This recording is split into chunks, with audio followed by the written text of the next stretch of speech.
আমার কাছেও কেন জানি কদিন ধরে মনে হচ্ছে তোর দাদা তার নিজের দুর্বলতা ঢাকার জন্য নিশ্চয়ই এরকমটা করছে। তাই যদি হয় তাহলে তুমি তোমার জীবন যৌবনকে এইভাবে শেষ করে দিচ্ছ কেন? আমি কি করব বল, আমিও তো চাই এই আগুন থেকে মুক্তি পেতে, কিন্তু এই আগুন থেকে মুক্তি পাওয়ার জন্য বিশ্বস্ত তেমন কাউকেই তো পাচ্ছি না। একটা কথা বলবো, যদি কিছু মনে না করো।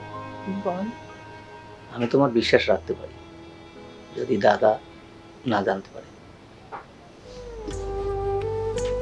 এদিকে শোন, তোর দাদা কিছুই জানবে না, তুই শুধু আমার হারানো দিনের সুখটা ফিরিয়ে দে।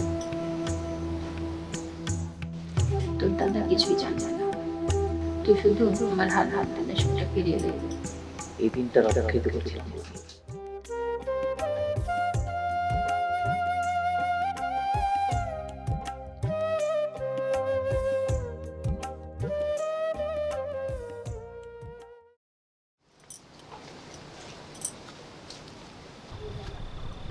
বড়ই কই?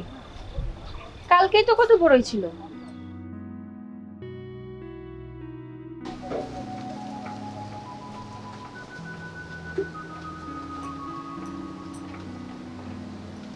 নতুন বড়ই আসছে, বড়ইগুলো দেখলাম আমি কালকে পাকছে, ভাবলাম যে আজকে সকালেই পারবো, অথচ একটা বড়ইও নাই।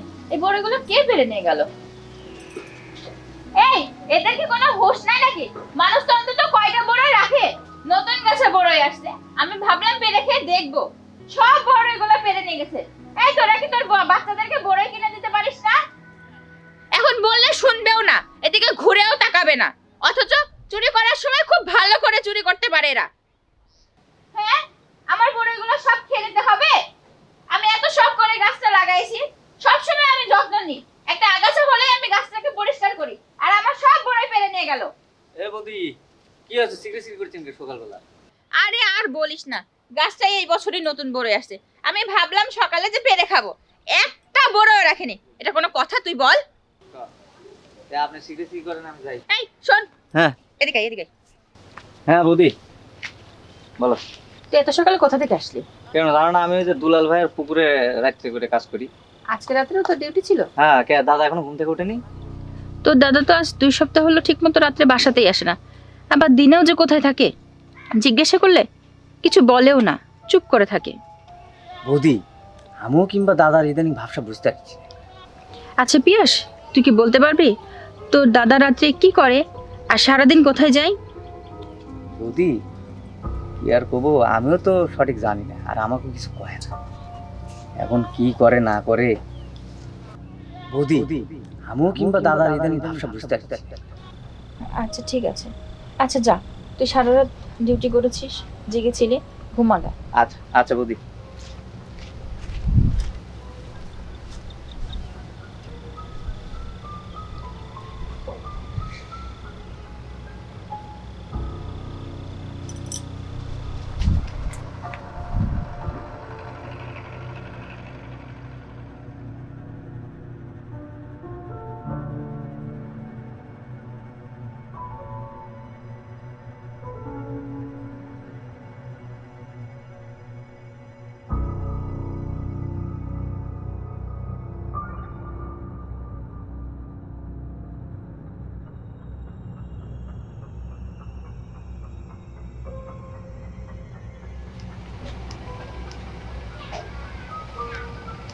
বৌদি, বৌদি, কে? আমি পিয়াস। ও আয়, ভিতর আয়।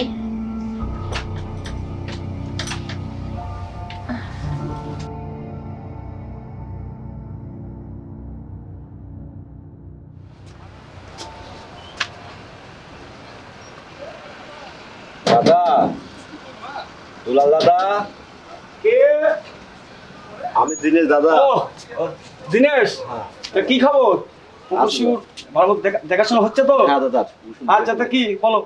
ওই গত মাসে যদি বেতনটা দিতেন তাহলে তো ভালো হতো। হ্যাঁ, টাকা তো তোমাকে। জি দাদা। এই কত দানি পাবে? 10,000। এলে ফুল 10,000 আছে। জি দাদা। দিনেশ দাদা, তুই এত পরিশ্রম কি করে করিস রে? রাইতে একবার পুকুর পাহারা দিস, আবার আমার বাসার কাজগুলো তুই করে দিস। তুই এত পরিশ্রম করিস কি করে রে? দাদা, এই কাজগুলো না করলে কি এত টাকা একসাথে পাইতাম? আর টাকা পয়সা তা অবশ্য ঠিকই আছে, কিন্তু পুরুষের যৌবনের ভাগিদার অর্ধেক তার বউ, ওদিকে একটু নজর দিস, ঘাটতি যেন না পড়ে। ঠিক আছে? ঠিক আছে দাদা, ওটা হ্যাঁ। আমার বউয়ের উপর বিশ্বাস আছে দাদা। আচ্ছা ঠিক আছে, যা আচ্ছা দাদা, যা। আসি দাদা। আচ্ছা, আরে হ্যাঁ, ওই কালকে ওই পুকুরে খাইতে দিস। আর বেলা একটা বেলা মাছ মারা গেছিল রে। তুই একটা মারা যাবে দাদা, কাল জীবনে খাবা। আচ্ছা ঠিক আছে, ঠিক আছে।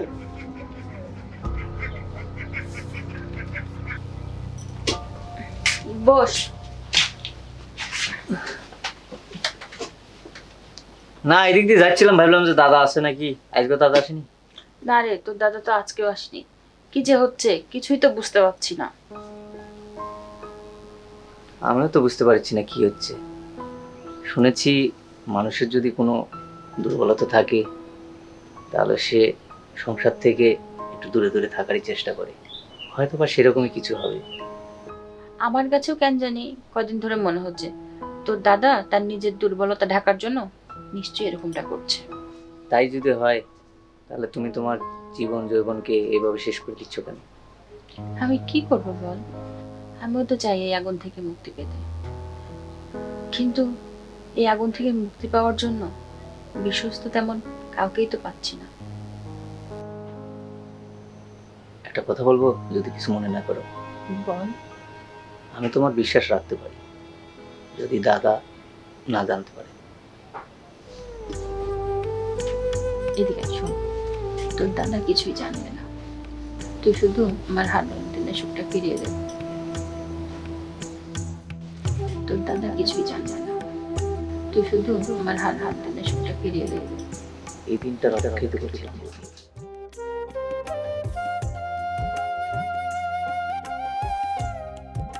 তুমি না অনেক সুন্দর বৌদি। আগে তো বলিস নি। আগে থেকে ধরার সময় দাওনি। বাবা,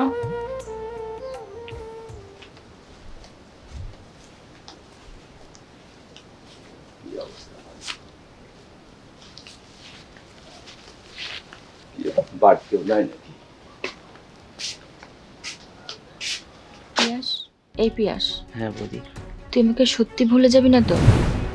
তোমাকে ভুলে গেলে আমারই ক্ষতি। আমি তোমার সকল অভাব পূরণ করবো বৌদি। সত্যি বলছিস? হ্যাঁ সত্যি বলছি। আয় আমার কাছে আয়। কাছে আরো কাছে দেবো? আয় না, আমাকে শক্ত করে জড়িয়ে ধর। আচ্ছা ধরেছি বৌদি। আরো শক্ত করে জড়িয়ে ধর। চন্দনা এসব করছে? তার মানে 2 সপ্তাহ বাড়িতে নেই, আর আমার এ বাড়িতে আমার এই বিছানায় অন্য পরপুরুষ নিয়ে। ছি ছি ভগবান, এ আমি কি দেখলাম? গায়ের রক্ত জল করে দিন রাত পরিশ্রম করে টাকা ইনকাম করে ভূতে খাওয়াচ্ছি আমি? না হে ভগবান, এ আমি কি দেখলাম? আমার আর শেষ। টাকা, যার জন্য টাকা ইনকাম করছি বাইরে যে বাড়ি ছাড়া, আর সে কি না আমার বিশ্বাস ভেঙে এইসব করতেছে? না, এই মুখ আমি কাউকে দেখাবো না। ভগবান, আমি বাড়িতে থাকবো না, আমি চলে যাবো। টাকাও নেবো না। যার জন্য টাকা নিয়ে এসছি সেই খাবে টাকা। থাকলাম না তোর বাড়িতে, থাকতি অন্য পরপুষের সাথে। সুখে থাকিস।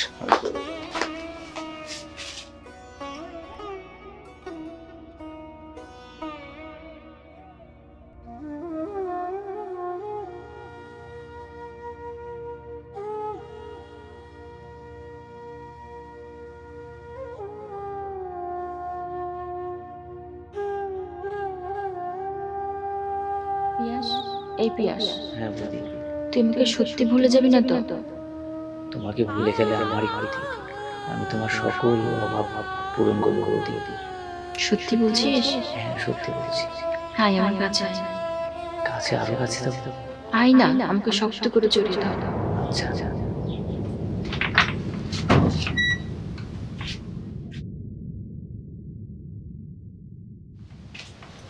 আচ্ছা তাই। শোন, হুম। আমি দেখলে আবার আসবি। আচ্ছা আর ভালোই তো পারিস। আচ্ছা।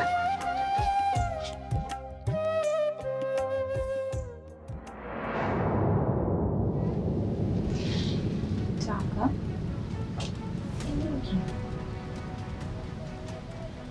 তার মানে কি দিনেশ বাসায় এসেছিল?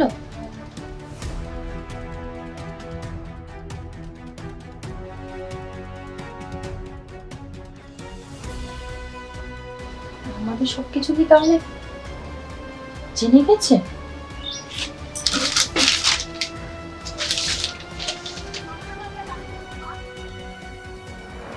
জানো চন্দনা, একজন পুরুষের কাছে তার সংসারটা বিশাল একটা যুদ্ধের ময়দান।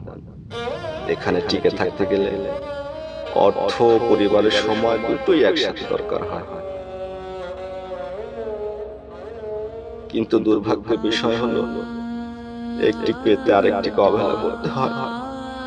দেখছো না, আমাদের প্রবাসীরা 2 হাতে টাকা কামালেও সংসারের সময় দেওয়ার মতো সুযোগ তাদের নাই। কিন্তু মেয়েরা স্বার্থপর, ধৈর্যহীন। পরিবারের পুরুষটি সবাইকে খুশি রাখার জন্য যখন কঠিন সেই যুদ্ধে লিপ্ত, তখন স্বার্থপর নারীরা স্বামীকে পিছনে ছুরি আঘাত করে আর বিশ্বাসটাকে ধ্বংস করে। তুমি তারই একজন। ভালো থেকো, তোমার অন্তরের খারাপ লালসা নিয়ে আমি নায়ক তপ্ত মরুভূমিতে একাই পথ চলবো। ভালো থেকো চন্দনা, ভালো থেকো।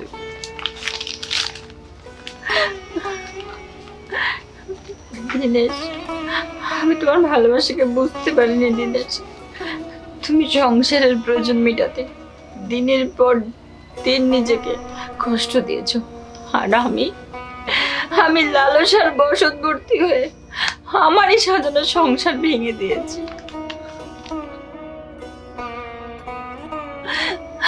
আমি ভুল করে ফেলেছি দিনেশ, আমি বড্ড ভুল করে ফেলেছি।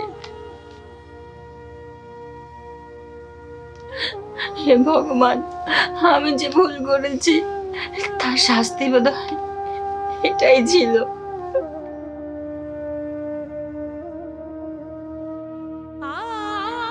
আমার মতো ভুল আপনারা আর কেউ করেন না।